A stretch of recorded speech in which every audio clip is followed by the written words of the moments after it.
¿Y si en tu casa hubiera algo inofensivo que está drenando tu paz, sin que te des cuenta?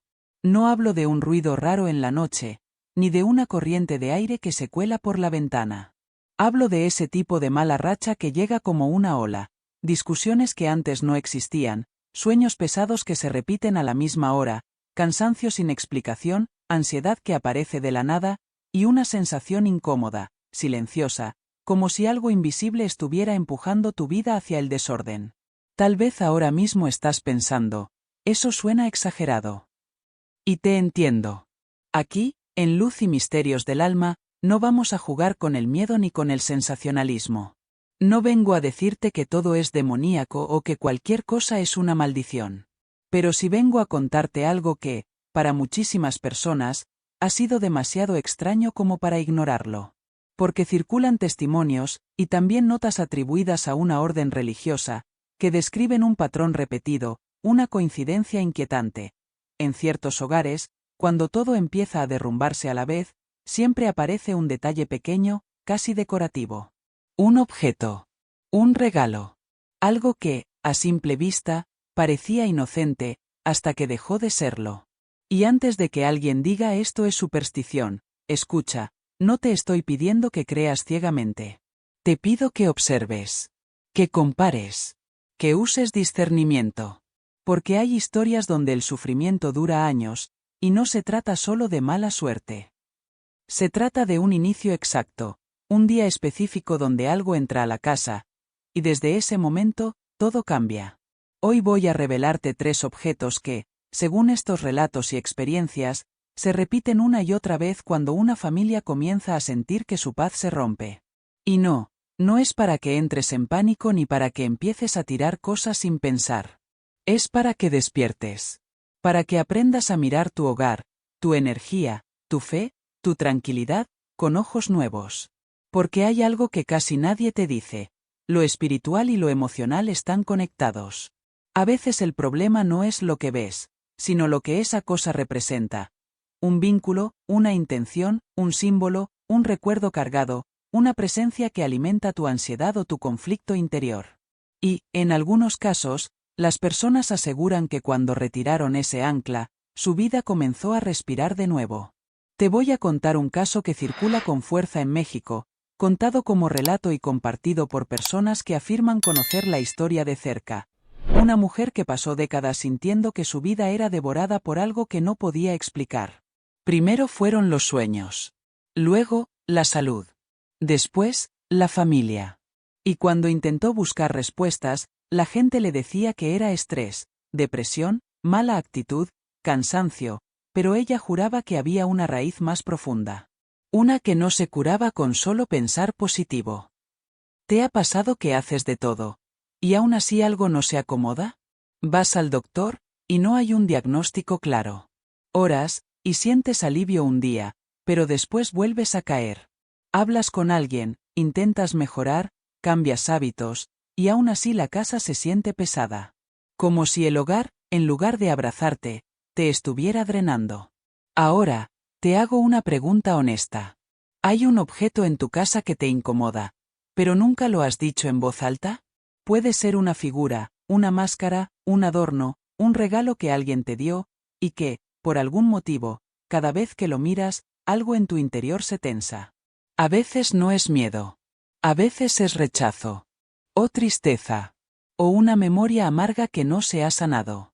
Y eso, aunque parezca pequeño, puede convertirse en una gota constante en tu mente y tu espíritu. Los relatos de los que te hablo no dicen, quema todo. No. Hablan de una idea más profunda. Hay objetos que funcionan como recordatorios vivos, como puertas emocionales, y en ciertos testimonios, como puertas espirituales. Y lo más inquietante es esto. Muchas personas no notan la influencia hasta que el objeto se va, y entonces sienten un cambio. Hoy no vamos a hacer rituales peligrosos ni cosas irresponsables. Aquí vamos con calma y con sentido común. Vamos a mirar el tema desde 2 ángulos. Lo simbólico y emocional, como un objeto puede sostener ansiedad, conflicto o energía negativa. Lo espiritual, para quien vive su fe de manera profunda, como algo puede sentirse como un peso o un vínculo no sano dentro del hogar.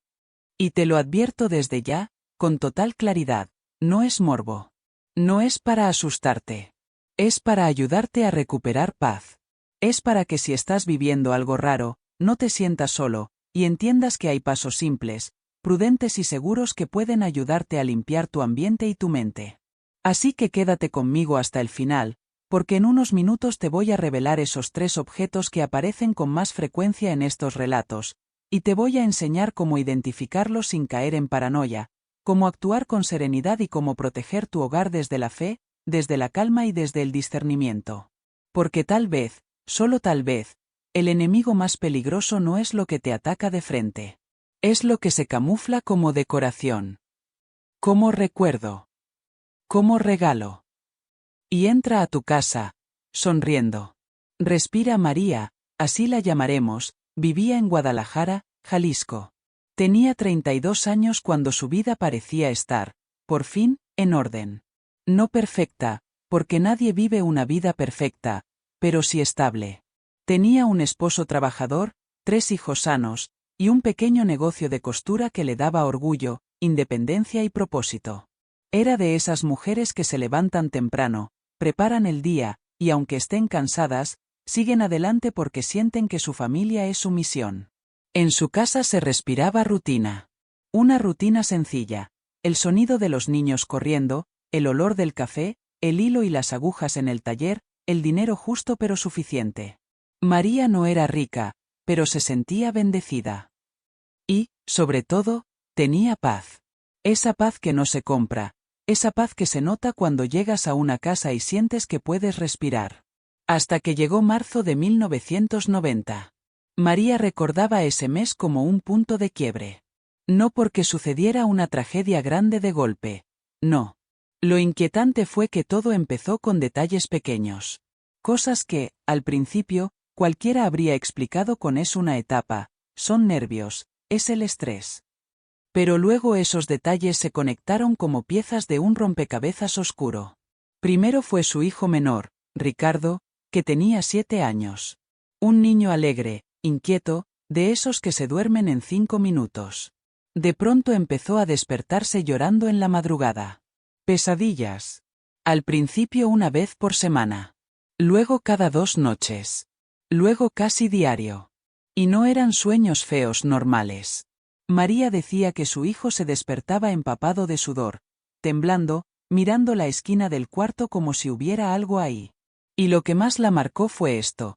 El niño empezó a dibujar. Dibujos raros. Figuras oscuras. Caras con ojos grandes. Sombras. Formas que él no podía explicar. María le preguntaba, ¿qué es eso? Y él contestaba, no sé, lo veo cuando cierro los ojos. Eso fue el inicio. Y con el paso de las semanas, la casa empezó a sentir otra vibra.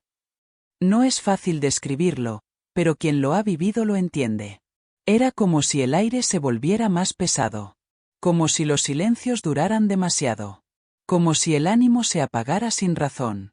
Después vino lo segundo, su esposo, Javier.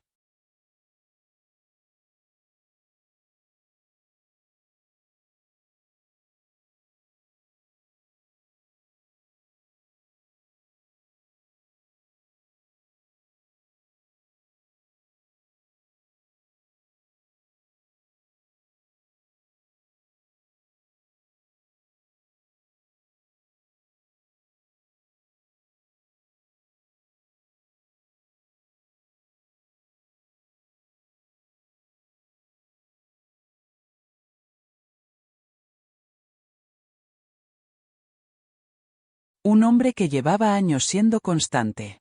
No era romántico de novelas, pero era firme. Trabajaba, llegaba, ayudaba, hablaba con los niños. De pronto empezó a cambiar. Primero con irritación. Luego con distancia. Empezó a salir sin explicar. María lo enfrentó una noche, pensando que había problemas laborales o presión económica. Y lo que recibió fue una respuesta fría, como si estuviera hablando con alguien que ya no era el mismo. Semanas después, Javier se fue. Así. De un día para otro. Sin una pelea final, sin una historia clara, sin ese proceso gradual que a veces te da señales. Simplemente se fue. Y María se quedó con una pregunta clavada. ¿Qué pasó? Porque no había un motivo lógico. No había una crisis evidente. No había un gran conflicto que justificara un abandono tan repentino. Era como si algo hubiera cortado el hilo de su vida con tijeras invisibles. Con la separación, el negocio también empezó a caer. Y esto es importante, María cosía bien. Tenía clientas fieles, un ritmo estable. Pero de pronto comenzaron los retrasos, las fallas, las pérdidas. La máquina se descomponía sin razón. La tela salía mal. Personas que siempre pagaban a tiempo empezaron a cancelar. Clientas que la recomendaban dejaron de llamar. En 6 meses, lo que había construido con paciencia empezó a derrumbarse como si estuviera hecho de arena. Y cuando María pensó, bueno, al menos tengo salud para levantarme otra vez, llegó el golpe más cruel. Sus manos empezaron a doler. Primero una rigidez leve. Luego un ardor. Luego un dolor que la despertaba por las noches. Y un día se dio cuenta de algo devastador. No podía sostener una aguja como antes. Las articulaciones se inflamaban. Había días en que apenas podía abrir un frasco. María lo describía como una traición del cuerpo. Como si, además de perder lo externo, su matrimonio, su economía, también le estuvieran arrancando lo interno, su capacidad, su talento, su independencia. Fue al médico. Luego a otro. Luego a otro. Pruebas, consultas, pastillas. Y nada era claro. Unos decían estrés, otros decían es la edad, otros sugerían tratamientos que no funcionaban. María sentía que su vida se estaba apagando y nadie podía explicarle por qué. Y aquí es donde el patrón empieza a ponerse inquietante. Las noches. María decía que a cierta hora, siempre de madrugada, se despertaba con el pecho apretado. No era necesariamente una pesadilla. A veces era solo una sensación. Peso, inquietud, un nervio extraño. Como si alguien estuviera parado cerca, aunque no hubiera nadie. Como si algo la mirara. Como si el sueño no la quisiera soltar, pero al mismo tiempo no la dejara descansar. En ese desgaste, su mente también se cansó. No voy a ponerle etiquetas. No voy a diagnosticarla.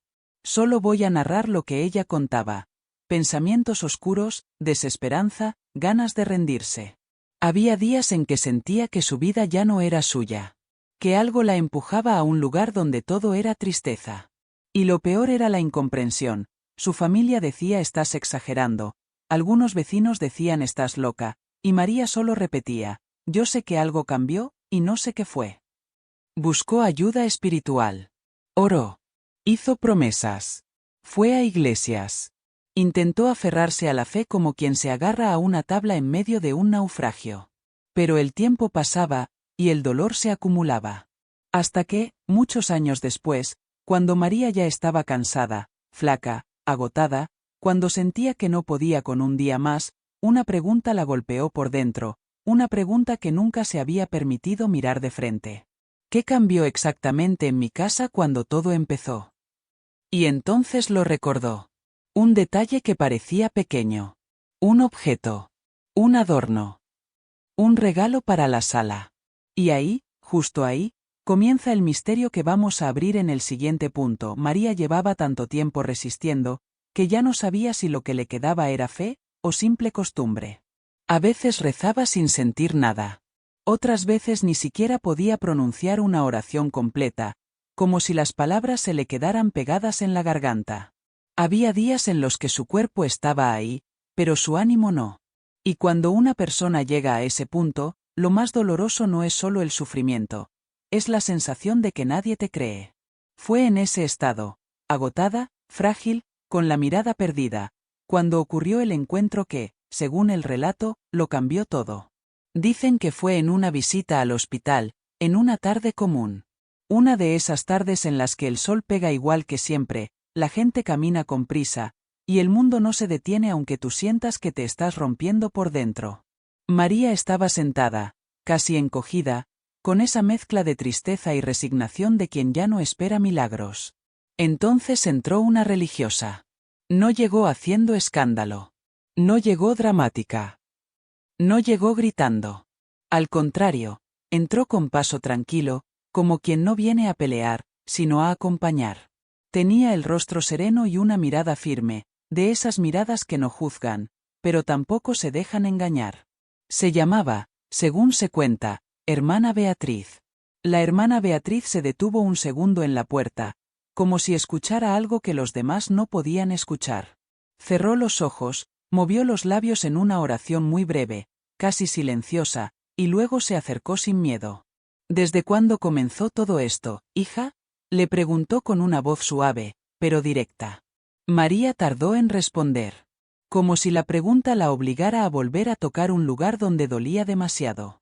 Pero finalmente dijo una fecha que tenía marcada en el alma, el inicio de su derrumbe. Y añadió una frase que parecía insignificante, hasta que la religiosa cambió de expresión. Empezó después de un regalo, un adorno para la sala. Ahí, la hermana Beatriz no sonrió, ni minimizó, ni soltó una frase típica. Solo la miró con atención real. Como si esa línea fuera, para ella, una señal conocida. «Descríbemelo», pidió. María, con voz baja, habló del objeto. Contó cómo lo colocó en el mueble principal para que se viera bonito. Contó cómo se lo dieron con cariño aparente. Contó cómo, desde ese momento, su casa ya no se sintió igual. La hermana Beatriz tomó aire. Y dijo algo que, para María, fue un golpe y un alivio al mismo tiempo. En mi experiencia pastoral, hay objetos que se repiten en historias como la tuya.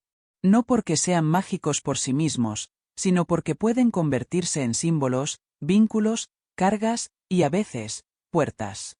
Fíjate en esto, porque aquí es donde luz y misterios del alma marca su diferencia. No se trata de meter miedo. Se trata de discernir. La religiosa no le dijo, «Estás poseída». No le dijo, «Todo es demonios». No le dijo, «Tu casa está maldita y ya». Eso sería irresponsable y cruel. Lo que hizo fue más fino y más humano. Le explicó que hay cosas que, aunque parezcan decoración, pueden quedarse pegadas a nuestra vida por lo que representan. Un regalo de alguien envidioso. Un símbolo que no entiendes. Un objeto que trae consigo una historia que tu alma rechaza. Y que, cuando estás conviviendo con eso todos los días, tu mente, tus emociones y tu vida espiritual pueden empezar a resentirlo. María, por primera vez en años, sintió algo parecido a esperanza. Pero también sintió miedo. «¿Entonces qué hago?», preguntó. Y aquí viene la parte más importante del encuentro, la regla del orden. La hermana Beatriz le dijo algo así. «No basta con tirar cosas. Lo peligroso es hacerlo con miedo, obsesión o sin prudencia. Hay personas que, por desesperación, empiezan a ver maldiciones en todo y se vuelven esclavas del pánico. Y el pánico nunca es de Dios. La fe auténtica no acelera el corazón de terror, lo calma».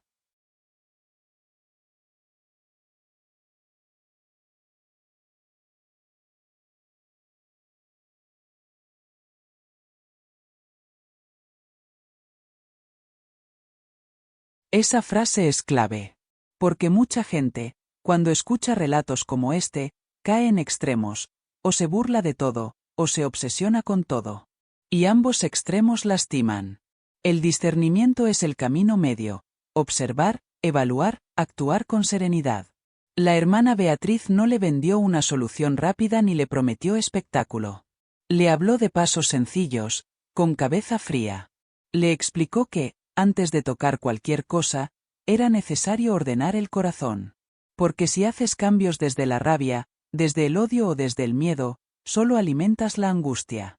Le habló del perdón, pero no como discurso bonito. Como algo práctico, cortar la cuerda que te ata a una intención ajena. Le dijo que si ese regalo venía con una energía mala, real o simbólica, lo primero era no seguir atada a la persona en el interior. Porque hay vínculos que se sostienen más en el resentimiento que en el objeto. Después le habló del hogar como territorio de paz, no un campo de batalla. Le dijo que cualquier acción debía hacerse con prudencia, si era necesario, con apoyo de alguien maduro en la fe. Y si María estaba bajo tratamiento médico o emocional, que no lo abandonara por un relato. Porque la fe y la responsabilidad no se contradicen, se acompañan.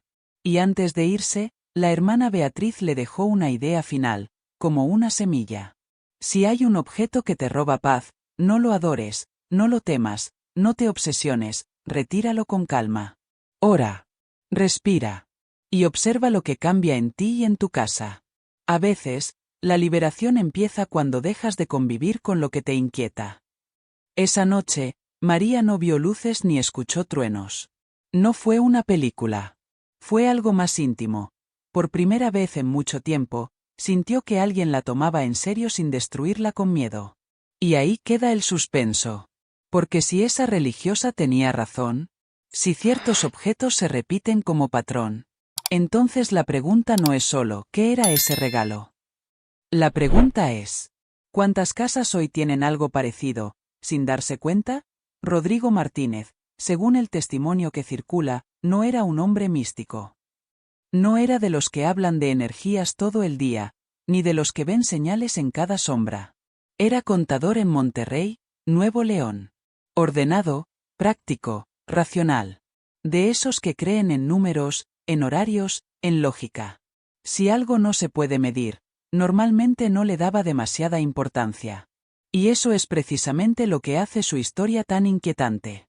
Porque cuando un creyente te dice sentí algo raro, la gente lo puede atribuir a su fe, a su imaginación, a su sensibilidad. Pero cuando alguien que se burla de todo eso empieza a describir lo mismo, ahí es donde el relato se vuelve difícil de ignorar.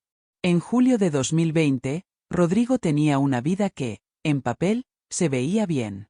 Trabajo estable, sueldo decente, familia funcionando, salud aceptable. No era millonario, pero vivía en equilibrio. Incluso se consideraba afortunado. Y si alguien le hubiera dicho en ese momento que un año después estaría al borde del colapso, se habría reído. Todo comenzó con cosas pequeñas, casi ridículas. Primero fueron accidentes tontos. Un tropiezo en la escalera. Luego otro. Luego otro. 3 caídas en un mes. Rodrigo empezó a molestarse consigo mismo. Estoy distraído, se decía.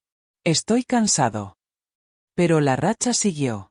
Su carro empezó a fallar sin explicación clara. No una vez. Varias. Como si cada semana apareciera un problema distinto. Un día el freno se sentía raro. Otro día el motor hacía un sonido extraño. Otro día se encendían luces en el tablero. Y lo más frustrante era que los mecánicos no encontraban una causa definitiva. Arreglaban una cosa, y a los pocos días aparecía otra. Rodrigo, que siempre había sido calmado, empezó a vivir con un estado constante de alerta. Luego vino lo que realmente lo rompió: el sueño. Empezó a despertarse en la madrugada con el corazón acelerado, como si hubiera corrido una carrera. A veces no recordaba pesadilla, solo esa sensación de inquietud profunda. Otras veces sí recordaba sueños oscuros, confusos, donde se sentía perseguido o atrapado. Y lo raro era la repetición, siempre a la misma hora o en la misma franja de la noche, como si su mente se programara para caer en ese hueco. Pasaron semanas así, y su carácter cambió. Rodrigo se volvió irritable. Impaciente. Contestaba feo sin querer. Empezó a discutir por cosas mínimas. Tenía la sensación de que todo lo molestaba. Y luego, sin aviso, llegó algo peor, una tristeza pesada, sin motivo aparente. No había una tragedia en su vida que la justificara. No había un evento grande. Pero por dentro, todo se sentía gris. Y aquí hay que decirlo con claridad. Esto se narra como testimonio, no como diagnóstico. Lo que él describía era un apagón interno. Una especie de oscuridad emocional que no se iba con descanso, ni con distracción, ni con ponte de buenas. Era como si su mente estuviera siendo empujada hacia abajo.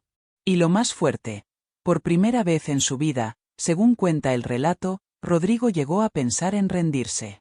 En desaparecer. En no seguir. Eso lo asustó. Porque Rodrigo nunca había sido así. Buscó ayuda.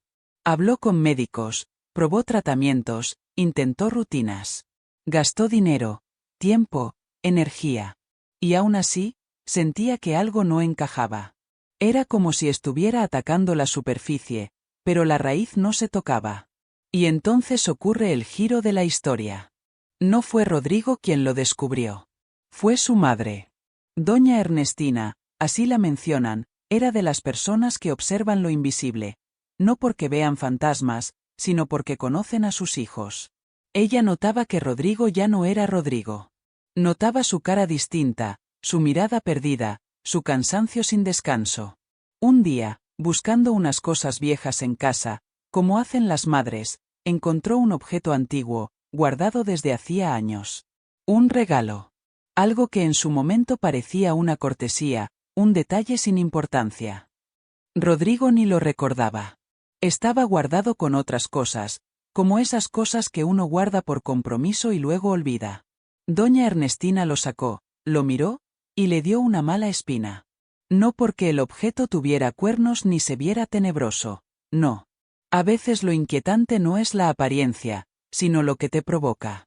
Ella sintió rechazo, incomodidad. Y lo más extraño, sintió como si el ambiente se cerrara. Cuando Rodrigo vio el objeto, se rió. ¿Eso qué?, dijo. Eso no tiene nada que ver. Pero su madre insistió. Le preguntó, ¿quién te lo dio? Rodrigo pensó y pensó, hasta que recordó. Era un regalo de alguien con quien había tenido un conflicto fuerte hace años. Una persona que, en su momento, le sonrió por fuera, pero por dentro parecía guardar resentimiento. Rodrigo lo describía como un amigo raro. De esos que celebran tus logros con una sonrisa que no se siente real. Aquí viene la parte delicada. No podemos asegurar que un regalo esté cargado de algo sobrenatural. No podemos probarlo. Pero sí podemos reconocer algo humano. Hay objetos que se quedan conectados a emociones, recuerdos, intenciones, vínculos tóxicos. Y ahí aparece el patrón del que te hablé en Luz y Misterios del Alma. Cuando todo cae a la vez, cuando la paz se rompe en varias áreas al mismo tiempo, muchas veces hay un ancla en casa. A veces es emocional, un recuerdo que te drena. A veces es simbólico, algo que representa un vínculo que no se cerró. Y para quien tiene fe, a veces se vive como espiritual, como un permiso que uno dio sin saber. Rodrigo, por primera vez, dejó de reírse. Porque si el objeto era inofensivo, ¿por qué su madre lo encontró justo en medio del colapso? ¿Por qué al verlo sintió esa incomodidad? ¿Por qué el recuerdo de esa persona le apretó el pecho? No había certeza, pero había intuición. Entonces tomó una decisión. No fanática. No obsesiva. Solo una decisión simple. Retirarlo. El relato dice que esa noche lo sacaron de la casa. Lo guardaron aparte. Oraron, según su estilo, o, al menos, Rodrigo hizo algo que no hacía. Habló en voz alta, como si cerrara una puerta. No acepto esto en mi vida. No acepto ninguna intención mala. No acepto ningún vínculo que me robe la paz. Y pasó algo que para Rodrigo fue el primer milagro real, aunque él no lo llamara así. Esa noche, durmió. Durmió como no dormía en años. 8 horas completas, profundas, sin sobresaltos. Sin despertarse con el pecho apretado. Sin esa sombra en la mente. Al día siguiente, dijo que se sentía limpio. No perfecto. No curado de todo como por magia. Pero sí diferente. Como si su mente por fin hubiera respirado. Y lo más impresionante, según el testimonio, los días siguientes fueron más ligeros. Su ánimo empezó a subir. Sus discusiones bajaron. Su casa se sintió más tranquila. ¿Fue psicológico? Puede ser. ¿Fue espiritual? Para muchos, sí. ¿Fue coincidencia? Rodrigo, el escéptico, ya no estaba tan seguro. Porque cuando algo te roba la paz durante meses, y un solo cambio trae calma, tú no lo descartas tan fácil. Y aquí te dejo la pregunta, sin miedo, sin paranoia, solo con honestidad. ¿Hay algo en tu casa que te conecta con una intención oscura, con un recuerdo tóxico, o con una incomodidad que nunca has querido aceptar? Porque a veces, la libertad no empieza con una batalla. Empieza con retirar, en silencio, Lo que no pertenece a tu paz. Llegamos al punto que muchos esperan, pero quiero que lo recibas con la misma energía con la que hacemos todo en Luz y Misterios del Alma, con calma, con fe y con discernimiento. No vengo a decirte que todo es malo. No vengo a señalar a nadie. No vengo a obligarte a tirar tu casa entera. De hecho, te lo digo desde el inicio para que no haya confusión, no todo adorno es malo. No todo símbolo tiene poder. No todo regalo trae oscuridad. Pero en estos relatos, y en experiencias compartidas por muchas personas, hay 3 tipos de objetos que se repiten como un patrón cuando la paz de un hogar empieza a romperse. Y el secreto no está solo en el objeto, está en lo que representa, en lo que conecta, en lo que despierta dentro de ti, y en cómo se vuelve una puerta emocional o espiritual en tu vida diaria. Vamos uno por uno. Objeto 1. Figuras o amuletos con significado espiritual ajeno. Este es el más común, porque entra a las casas disfrazado de decoración bonita o buena suerte. Estamos hablando de figuras de animales o símbolos que en otras tradiciones tienen un significado espiritual específico. Elefantes con la trompa hacia arriba o hacia abajo, búhos como protección o sabiduría, dragones, serpientes, ranas, gatos negros en posiciones particulares, tortugas, amuletos con ojos, manos, signos raros, monedas atadas, o cualquier objeto que se coloca con la idea de atraer algo. Mira lo delicado aquí, el animal no es el problema. Nadie está diciendo que un elefante sea malo por ser elefante. El punto es que muchas personas ponen estas figuras sin entender que, en ciertos contextos culturales, no son solo un adorno, son un símbolo consagrado a una intención específica. Y cuando tú colocas un símbolo para atraer suerte sin revisar que estás invitando espiritualmente, se puede volver un conflicto con tu fe. En muchos testimonios, el patrón es el mismo. El objeto llegó con buenas intenciones, lo colocaron en un lugar central de la casa, y semanas después comenzaron discusiones, pesadillas, mala racha o una sensación pesada. ¿Coincidencia? Puede ser. ¿Sugestión? También. O un choque espiritual entre lo que ese símbolo representa y lo que tú crees. Para quien vive su fe con seriedad, esa pregunta ya no suena tan loca. Por eso la pregunta no es, ¿está bonito? La pregunta es, ¿qué representa? ¿Por qué está ahí? ¿Qué estás permitiendo simbólicamente? Objeto 2. Atrapasueños, máscaras rituales / deidades y rostros tallados. Este segundo tipo se repite muchísimo en los relatos, y no porque sea moda, sino por su naturaleza simbólica. Son objetos diseñados para retener, contener o representar presencias. Empecemos por el atrapasueños. Mucha gente lo compra porque se ve artesanal, porque es decoración, porque lo trajeron de un viaje, porque lo regalaron con cariño. Y sí, culturalmente tiene un origen que muchas personas respetan y valoran. El problema aparece cuando se coloca sin entender su simbolismo, la idea de filtrar sueños, de atrapar energías, de retener lo malo. ¿Y qué pasa con el simbolismo de atrapar? Que en lo emocional y espiritual, lo que atrapas, también lo mantienes cerca. En testimonios, algunos dicen, desde que lo puse sobre la cama, duermo peor. Otros dicen, en mi cuarto siento peso. Y ojo, eso no significa automáticamente que sea algo demoníaco. Pero sí puede significar que ese objeto se vuelve un foco mental, un gatillo emocional, o un símbolo espiritual que no va con tu fe. Ahora, las máscaras rituales o figuras con rostros, sobre todo si representan deidades, espíritus, entidades o ceremonias, se perciben todavía más fuertes en estos relatos. ¿Por qué? Porque una máscara no es solo arte, muchas veces es un rostro simbólico, una representación de una fuerza, una historia, un culto, una identidad espiritual. Y el hogar es íntimo. El hogar es refugio. Cuando en tu pared hay un objeto que representa otra espiritualidad, tu interior puede resistirse aunque tu mente lo normalice. Lo mismo sucede con rostros tallados con expresiones intensas, enojo, gritos, burlas, miradas inquietantes. A veces no es maldición, a veces es algo muy simple. Tu mente reacciona a lo que ve todos los días. Y si tu alma siente amenaza, ese símbolo alimenta ansiedad sin que lo notes. Objeto 3. Regalos de personas con mala intención o envidia. Este es el más delicado, porque no depende tanto de la forma, sino del vínculo. Aquí el objeto puede ser cualquier cosa: una joya, una prenda, un cuadro, un mueble, una figura, una planta, una lámpara, un perfume, una Biblia incluso. El problema no es qué es, sino de quién viene y qué representa. Hay regalos que se dan con amor real. Pero también hay regalos que se dan con sonrisa falsa.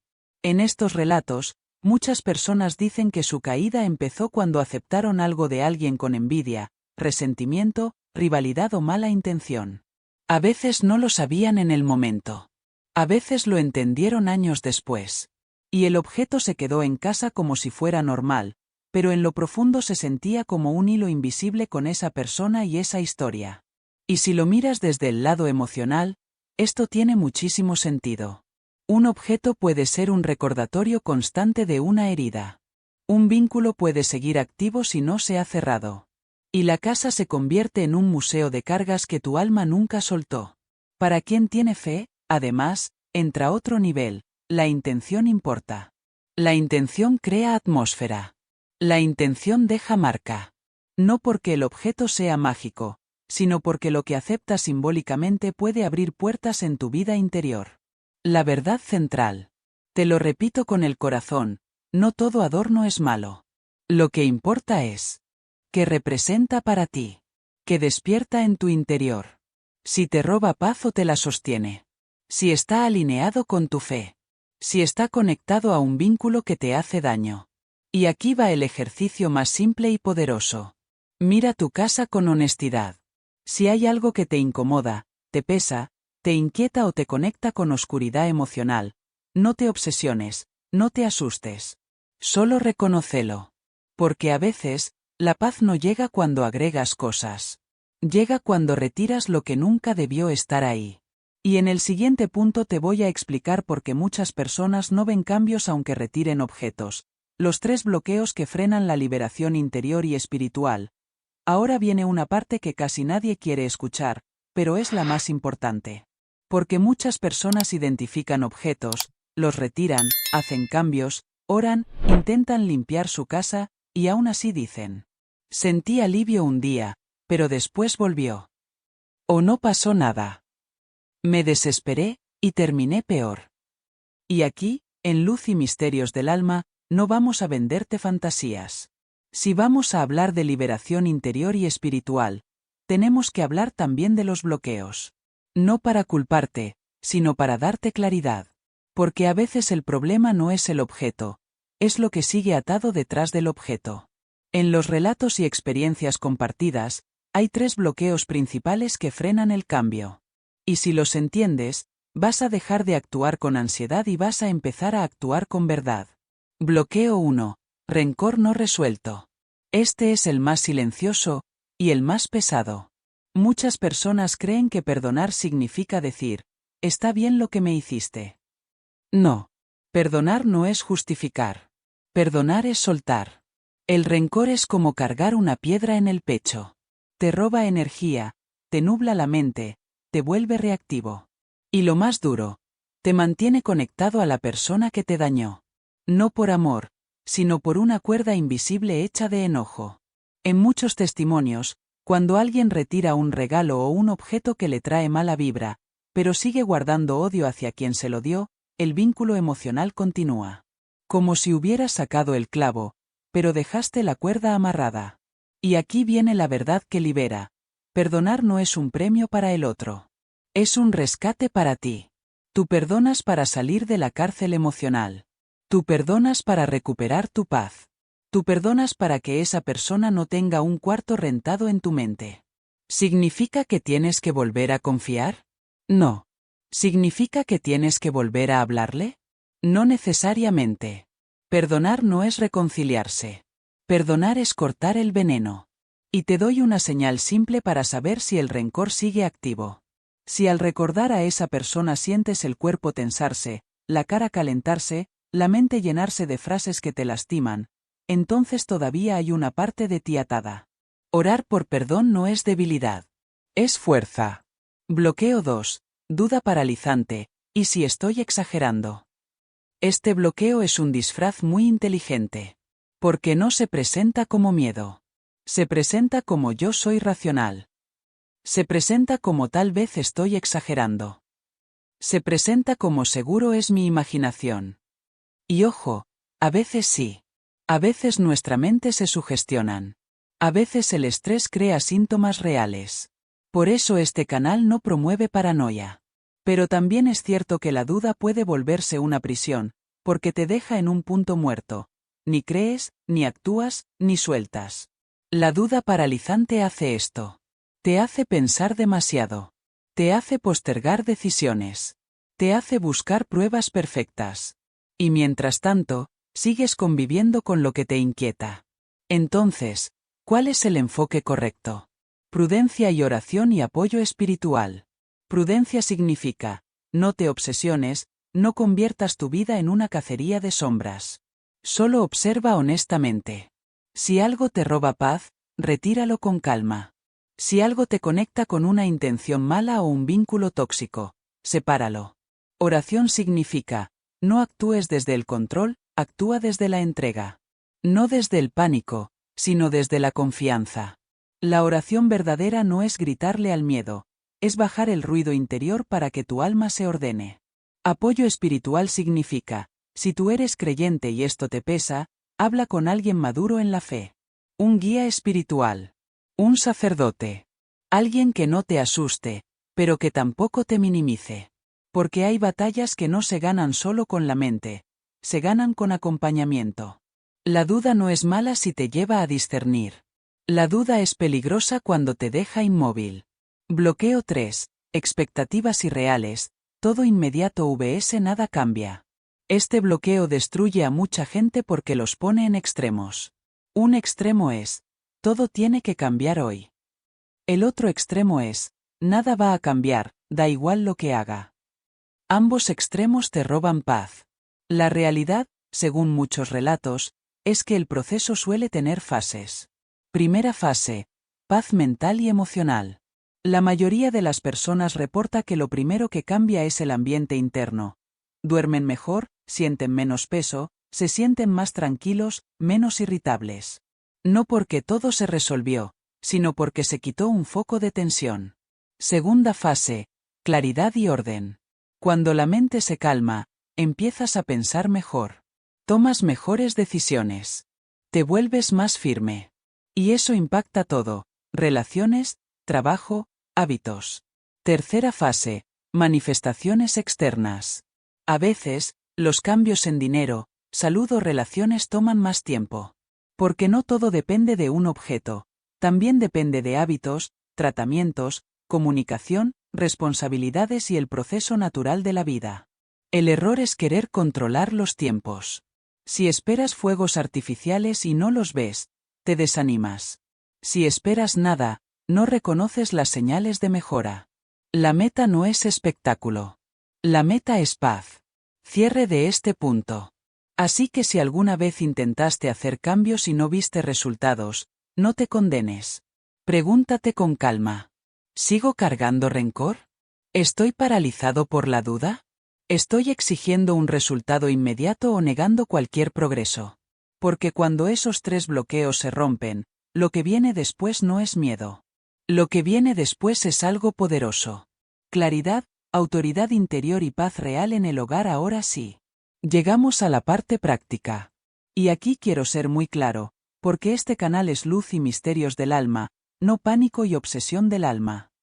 No vamos a hacer nada peligroso. No vamos a jugar con fuego en interiores. No vamos a usar combustibles raros. No vamos a convertir tu casa en un campo de batalla. Si algo te inquieta, la solución no es dramatizar. La solución es ordenar mente, hogar y corazón. Y para eso, te propongo un protocolo simple, seguro y sensato en 3 pasos.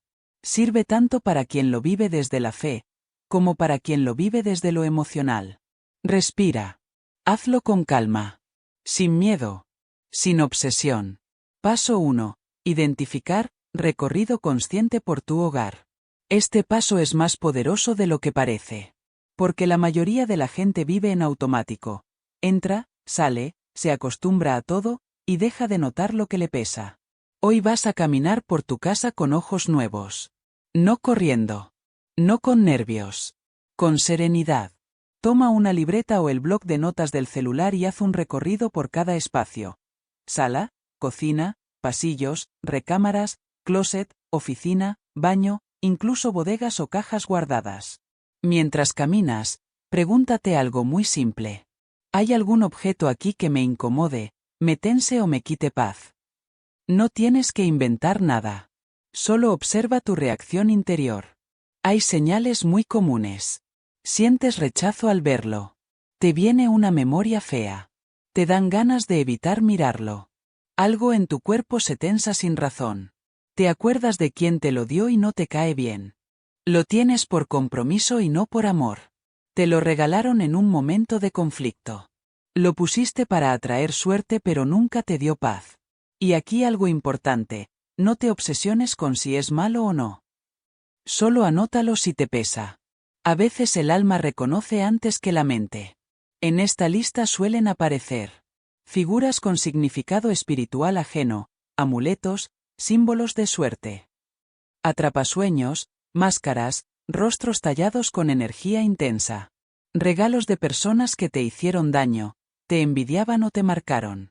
Objetos que te dan miedo o ansiedad sin explicación. Este paso es solo identificar. No es actuar todavía. Paso 2. Retirar con calma, sin drama, sin miedo.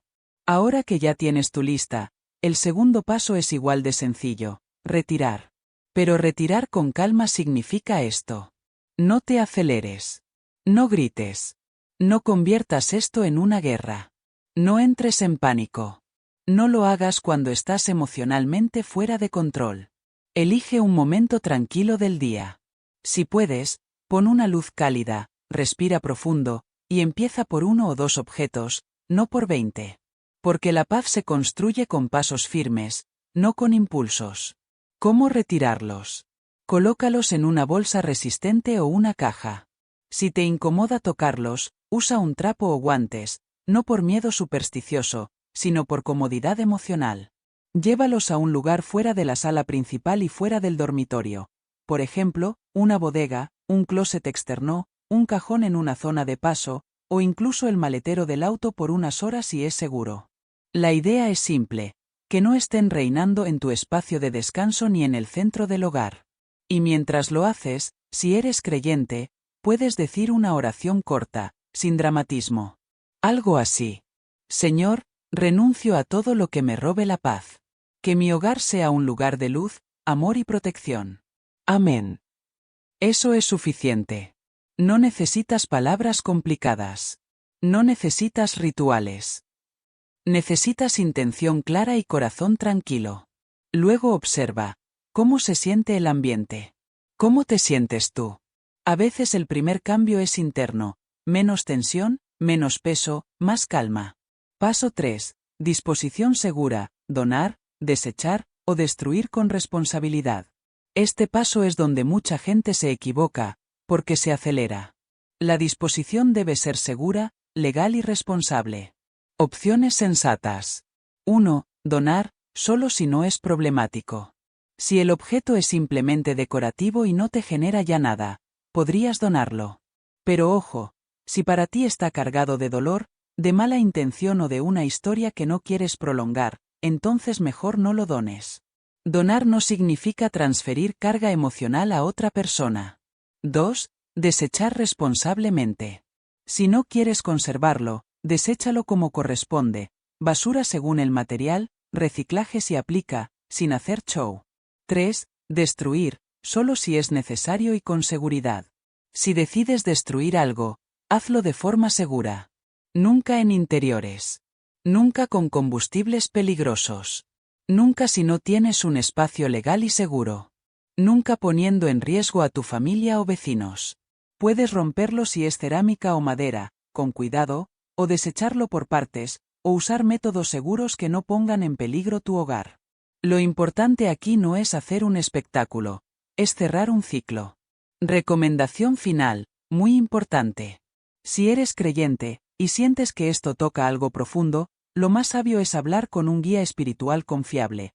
un sacerdote, un ministerio serio, alguien que te acompañe sin manipularte con miedo.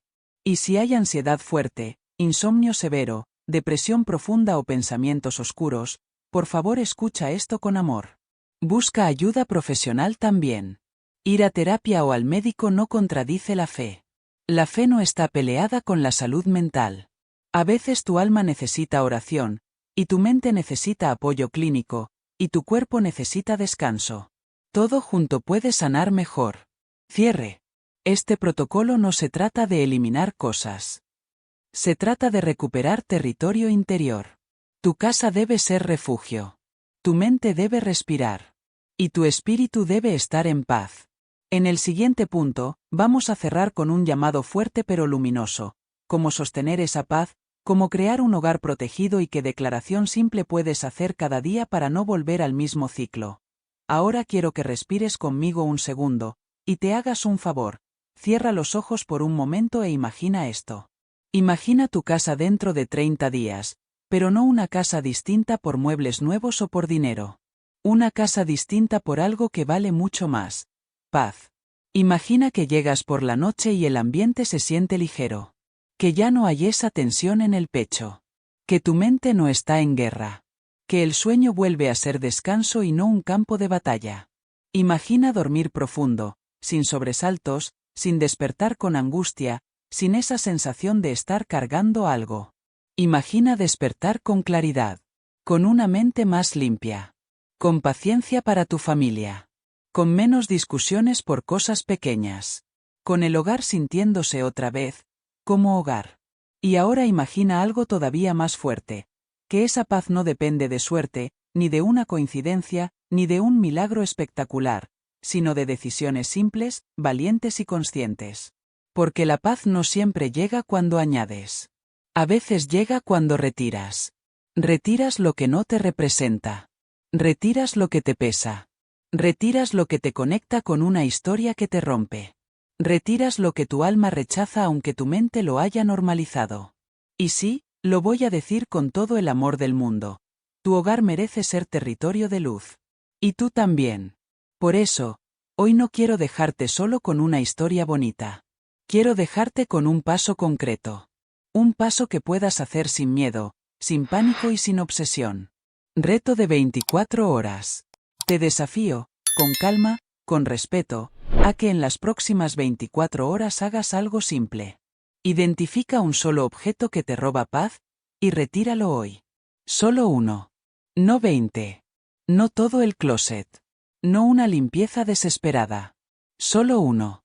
Un objeto que, cuando lo miras, te incomoda.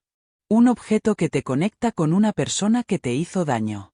Un adorno que pusiste por moda o por suerte, pero que nunca te dio tranquilidad. Una máscara, un símbolo, un regalo, algo que está ahí, pero no pertenece a tu paz. Lo retiras con calma. Lo guardas en una bolsa o caja. Lo sacas del dormitorio o de la sala principal.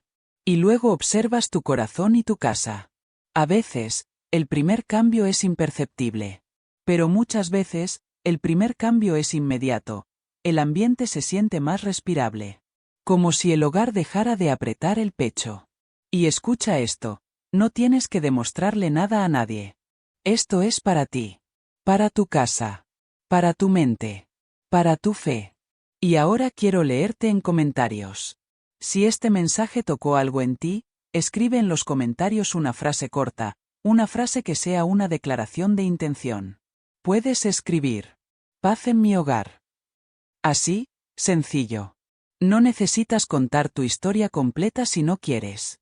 No reveles datos personales, no digas direcciones, no digas nombres reales, no te expongas. Aquí nos cuidamos. Este canal es comunidad, no morbo. Si quieres, también puedes compartir, sin detalles sensibles, qué tipo de objeto identificaste. Por ejemplo, un regalo antiguo. Una figura decorativa. Un símbolo que me inquietaba. Algo que tenía sobre mi cama. Porque cuando tú lo escribes, no solo te ayudas a ti.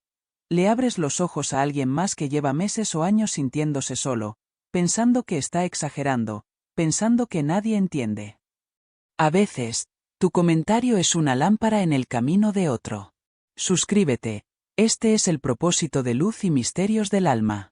Si te gustan estas historias y este enfoque, con misterio, sí, pero con calma, con fe, sí, pero con discernimiento, sin sensacionalismo, entonces te invito a suscribirte ahora mismo a Luz y Misterios del Alma. Porque este canal no existe para asustarte. Existe para despertarte. Para ayudarte a ver señales sin obsesionarte. Para hablar de lo espiritual sin caer en extremos. Para entender el misterio de la vida, con luz. Aquí vamos a seguir compartiendo relatos, patrones, enseñanzas y caminos de paz. No para que vivas con miedo. Para que vivas con autoridad interior. Y si este vídeo le puede servir a alguien que amas, una amiga, un hermano, tu madre, alguien que está pasando por una etapa pesada, compártelo. A veces una sola persona necesita escuchar esto para empezar a respirar de nuevo. Despedida con bendición.